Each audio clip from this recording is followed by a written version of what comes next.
Isang mapagpalang gabi sa ating lahat mga kaagimat. Ito na naman si Loy Agimat ito.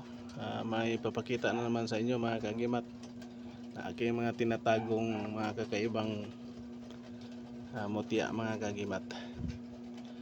At sa hindi muna ako mag-umpisa, maraming salamat sa walang sawang nakasubaybay sa aking munting channel. Kapwa ako Muti Hunters, Antingiros, Antingiras, viewers, isang mapagpalang gabi sa ating lahat. Ang ipapakita ko mga kaagimat ay ito ay mga aking hawak na mga mutya ng itlog.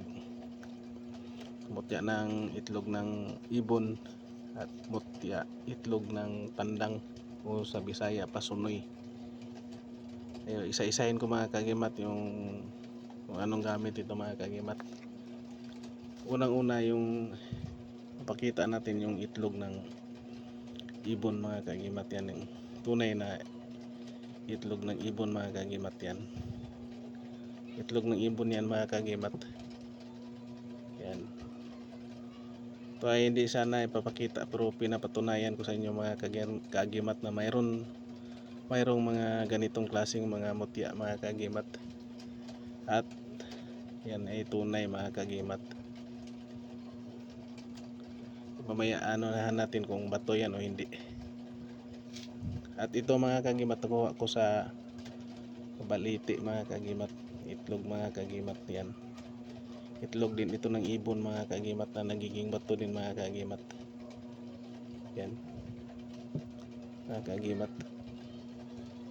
At ito mga kaagimat, itlog ito ng tandang o sa Bisaya pa sunoy nga manok nga pangtari mga kaagimat, mao ni ang itlog. Ang gamit ani mga kaagimat, pwede gamitin ito sa sugal. Ito ay ibabad lang sa tubig, lalo na pag isabong na yung manok. Ito ay ipangligo mga kaagimat.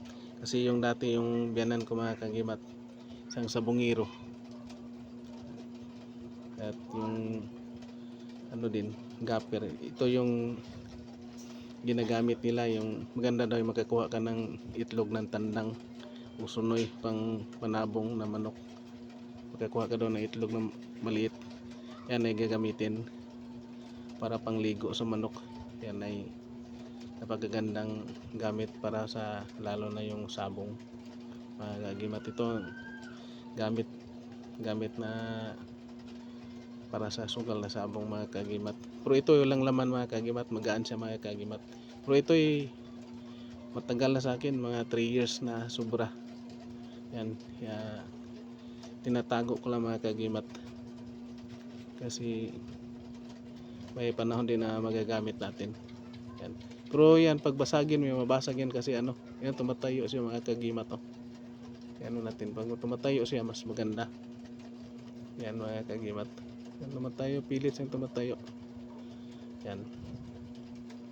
Tingnan natin kung magtayo yan, mas maganda. Magpakita siya ng ito mga kaagimat. Gamit ito sa itlog na ito ay tagabulag mga kaagimat, kasi bihira ka lang makakuha ng itlog sa ibon doon sa bundok mga kaagimat, kung hindi ka talaga bibigyan ng mga Ito yung nakuha ko sa ng baliti mga kaagimat, puno ng baliti na malaki doon sa mga ugat niya mga kaagimat, doon sa nakaipit. Yan nga, nagatsamba tayo, nakakuha tayo mga kaagimat sa baliti pa mismo, puno ng baliti. Gamit ito sa tagulilong mga kaagimat at disbala. Yan mga kaagimat. Sabihin natin marami itong gamit mga kaagimat, yung itlog na nagiging bato. At ito talaga yung sa tagulilong mga kaagimat, yung itlog na maliit, itlog ng ibon. Yan, maliit. Yan natin sa yan mga kaagimat, yan tagos yan mga kaagimat. Di lang kasi yung dapat cellphone yung natin, pero yan ay tagos talaga mga kaagimat. Ito ay tunay na itlog ng ibon mga kagimat. Hindi yan, yan pinapakita ko sa inyo mga kagimat ng anong itsura ng mutya ng itlog ng ibon. Ito ay personal ko nagamit mga kagimat, pinapakita ko lang mga kagimat sa inyo. Pinapatunayan ko na mayroong mga ganitong klaseng mga mutya mga kagimat. Yan. Ang gamit ito marami mga kagimat. Tagabulag, Lisbala.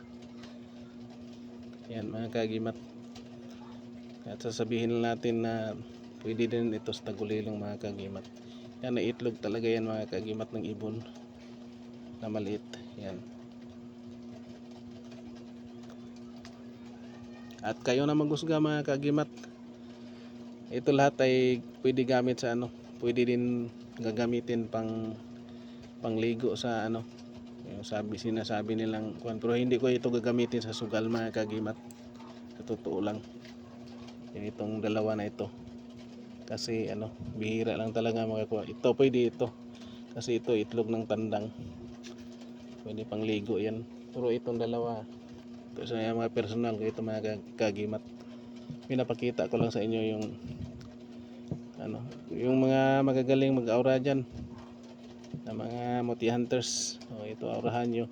Anong klaseng mga mutya ito. Ayan. At testing natin mga kagimat. Ito ay talaga mabasag talaga ito pag pukpukin mo na bato. Pero ito hindi talaga ito mabasag mga kagimat. Bato yan mga kagimat. Yan, bato yan mga kagimat. Yan, yan.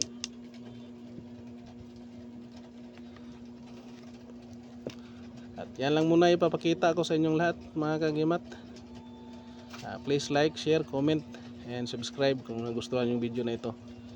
Big shoutout na lang sa lahat-lahat ng aking mga kaibigang mutya hunters, antingiros, antingiras. And thank you for watching, and God bless ating lahat mga kagimat.